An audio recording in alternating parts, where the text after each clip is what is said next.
The Legislative Council's Finance Committee will hold a special meeting tomorrow to debate the old age living allowance. But opponents are stepping up their calls to drop a means test and haven't ruled out filibustering to force the government's hand.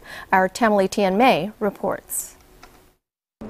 If I don't have a meeting tomorrow, then for sure I know, then 400,000 people will not be getting the October allowance.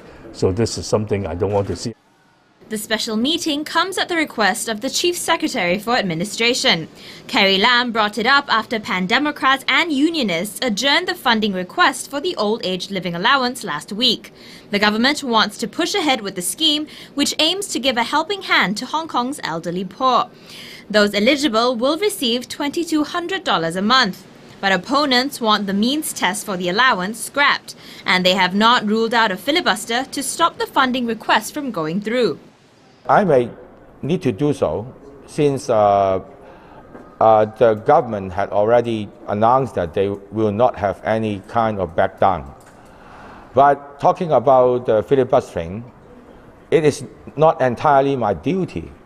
Parties like DAB, FTU and Liberal Party, they need to support me in order to get their demands to be done by the government.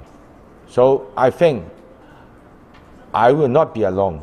Tomorrow's meeting will begin at 6:45 p.m. and will go on till about 11. Meanwhile, the panel on welfare services met with over 50 groups today to get their views on the allowance. Many opposed the means test, pointing out that the elderly may now be driven to spend their savings in order to qualify. They want a universal pension scheme to be passed instead. Temily Tianmay, TVB News.